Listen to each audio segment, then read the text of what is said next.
公立牙科浩难抢，私立诊所贵得慌。牙齿有病，走进医院大门最少要花个1800块钱，看个牙怎么就这么贵这么难？大家好，这是每顿饭吃完都要认真刷牙的强仔啊，先听一段声音吧。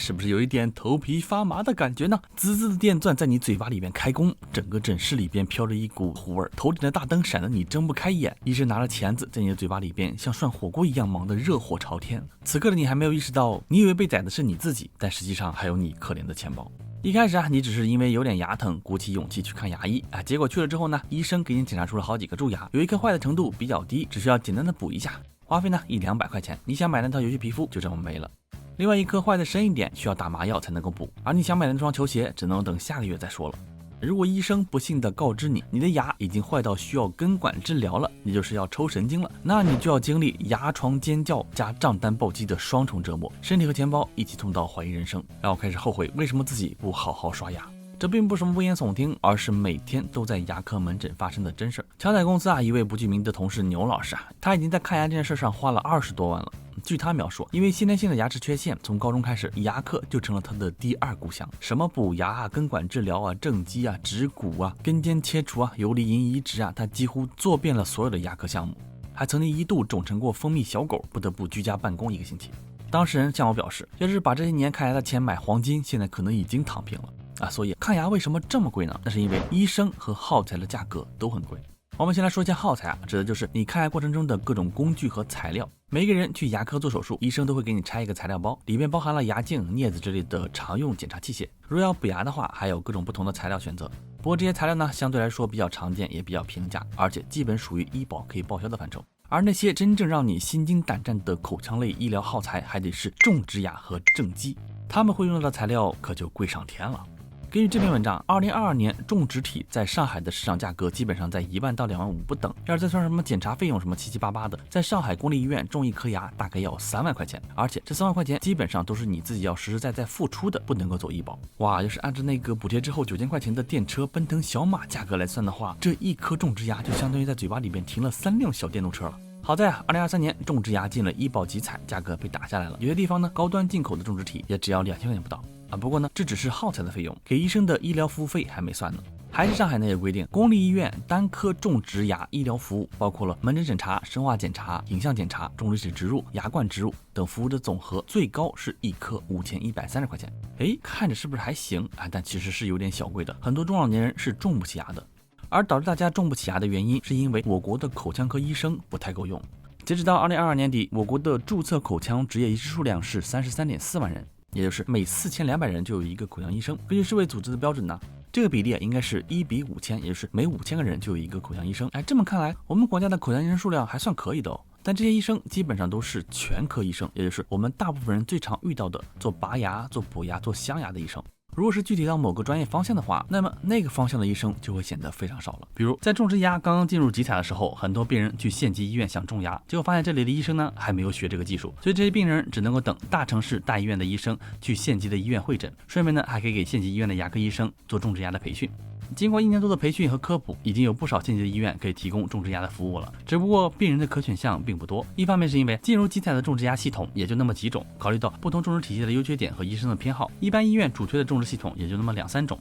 另外一方面，县级医院会考虑当地的消费水平，像是最高端的外国进口种植系统可能会超过大部分人的接受范围，所以目前很多3、4线城市和县级医院都还在主推更便宜的国产种植牙。然而还有一个更烧钱的专科方向，那就是正畸。会正畸的医生在中国完全不够用。根据第4次全国口腔流行病学调查显示，我国有72%的人有口颌畸形的问题比如说常见的什么龅牙地包天各种牙歪了、牙斜了。其中呢，22%是美观问题并不影响健康，可以不处理。但剩下的50%是会影响到口腔和全身健康的。朋友们，这里可不要忽视一个数字这里说的是全中国，全中国可有14亿人那你就可以想象出有多少人需要去牙齿正畸了。病人这么多，那有多少正畸医生呢？口腔医生刚才说了有30多万正畸怎么着也得有1半吧，10几万吧。想得太多了。正畸医生需要经过系统培训。现在我查到的数据是，中华口腔医协会认证的正畸医生数量是6041人，也就是说6000多名正畸医生要负责好几亿人的正畸问题。这可比国内的 AI 人才还稀缺啊！于是技术垄断就自然而然的形成了。患者支付的费用的很大一部分其实是用来买正畸医生多年的经验和技术的。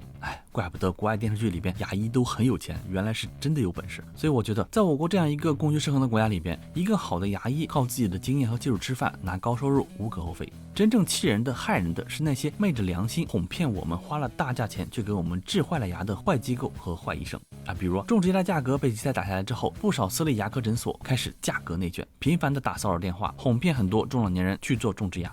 初看价格确实降下来了，从5000块钱一颗到3000块钱一颗，甚至后面还有种1送1到几百块钱一颗，甚至还有打出种牙送汽车的广告啊！知道的是种牙，还不知道还以为是种白菜呢。为什么会这么说呢？因为不少人错误的把种植牙当成了简单的商品买卖，会觉得做什么根管治疗保牙太麻烦了，最后都得掉，不如直接拔了种牙，一劳永逸，完全不用考虑自己有没有种植牙的条件。良心一点的医生呢，还会劝阻患者尽量保全自己的天然牙。没有良心的机构和医生不管不顾，直接就给他种上了，结果就是种植牙并发症数量快速上涨，最后遭罪的还是患者自己。在报道中我们可以看到浙江某三甲医院的口腔科医生就碰到了很多这样的患者，他们基本上都是在以什么低价作为宣传点的口腔诊所种牙的，最便宜的只花了600块钱，结果遭了大罪什么种植体周围发炎、牙龈出现囊肿都属于比较轻的了。有的患者取完600块钱的劣质种植体之后，就已经没有重新种植牙的骨头条件了，那个地方呢就只能让它空缺着，或者是带个活动假牙。正畸也是一样的情况，由于正畸的客单价比较高，像我们日常看到那种钢牙都1万多块钱，隐形的至少要2-3万，而且正畸一直都不属于医保可以报销的范畴，它属于医疗美容。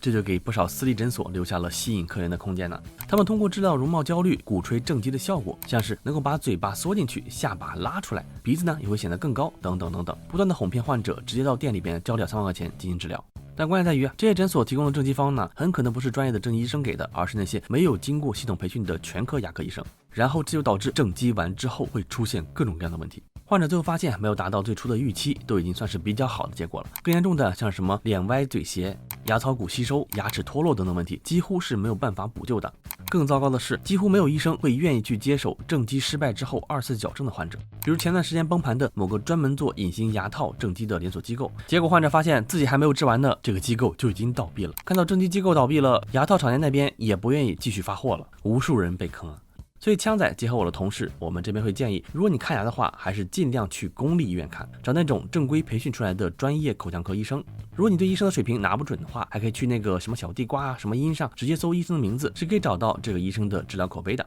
那些好的牙科医生肯定都需要等待，需要排队，但这么一通操作下来，不仅在技术上有了最基础的保障，还能够尽可能的去报医保，减少自己的开销。如果你实在抢不到号，或者是临时牙疼的话，一定要去找可靠的诊所，千万不要被某些诊所的低价给哄骗了，去做一些不必要的项目，也不要轻信那些私立牙科诊所的治疗方案，拿着医生跟你说的话发到网上问一下，或者问一下 DeepSeek 就能够摸出个大概来。毕竟牙齿这个东西没做好的话，后续你可能花上更多的钱去修修补补。好了，这期视频就到这里结束了，希望对你理解看牙为什么这么贵有所帮助。如果有想说的，欢迎在评论和弹幕区里边一起交流讨论哦。我们下期见。